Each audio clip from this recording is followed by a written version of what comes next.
Avvalambor assalomu alaykum. Bugungi mavzuyimiz maxsus ta'limda sog'liqni saqlovchi texnologiyalar fanida ritmoplastika mavzusi hisoblanadi.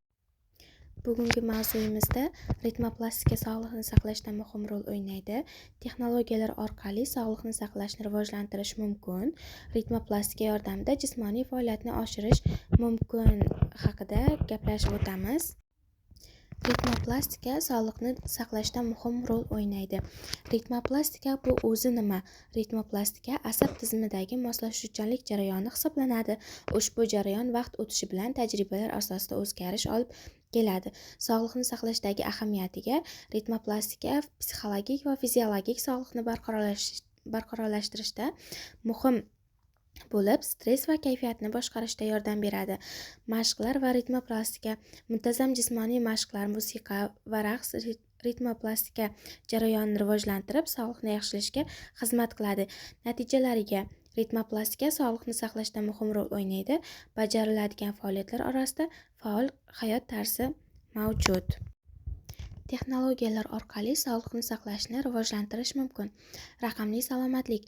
Raqamli texnologiyalar sog'liqni saqlashni monitoring qilishda samarali hisoblanadi. Mobil ilovalar va wearables foydalanuvchilarga o'z sog'liqni ma'lumotlarini kuzatishga yordam beradi. Telemeditsina masofadan turib parvarish qilish imkonini beradi.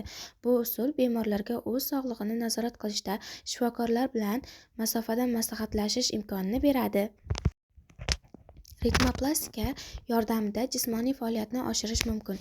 Ritmoplastika jismoniy faoliyatni oshirish uchun ritm va plastik harakatlarni qo'llash usulidir.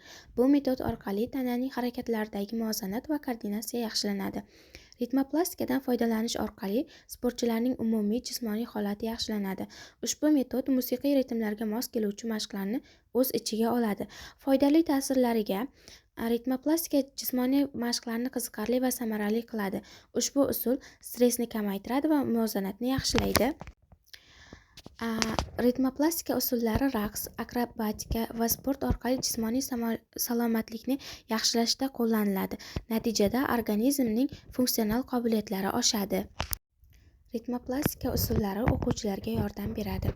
Ritmoplastika usullari o'quv jarayonida talabalarga yangicha o'rganish imkoniyatlarini yaratadi. Bu metodlar insonning intellektual faoliyatini rivojlantirishga qaratilgan. Ushbu usullar o'quvchilarga darslarni interaktiv va qiziqarli qilishda yordam beradi. Talabalar ritmik harakatlar va ijodiy mashqlar orqali bilim olishadi. Ritmoplastika usullari o'quvchilar tomonidan sinovdan o'tkazilib, muvaffaqiyatli natijalarga erishgan. Misol uchun, guruh ishlari orqali talabalar o'zaro aloqa o'rnatishadi. Rivojlanish imkoniyatlariga bu metodlar yordamida talabalarning muammolari hal qilish va ijodiy fikrlash qobiliyatlari rivojlanadi. Ritmoplastika orqali stressni kamaytirish mumkin. Ritmoplastika nerv tizimidagi ritmik o'zgarishlarni anglatadi. U muvozanatni tiklash va stressni kamaytirishga yordam beradi. Stress organizmga salbiy ta'sir ko'rsatadi. U immunitetni pasaytiradi va turli kasalliklarni keltirib chiqarishi mumkin. Ritmoplastika jarayonida xavf-xatarlar kamayadi. Bu usul orqali odamlar ruhiy sog'liqni yaxshilash mumkin. Ritmoplastika stressni kamaytirish uchun samarali usul hisoblanadi. Bu insonlar hayoti sifatini oshirishga yordam beradi.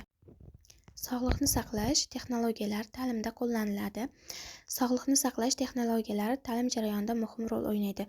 Ular talabalarga samarali sog'liqni saqlash ko'nikmalarini o'rgatadi. Innovatsion yondashuvlar, innovatsion ta'lim texnologiyalari orqali stomatologiya, farmatsiya va boshqa sohalarda amaliy topshiriqlar bajariladi.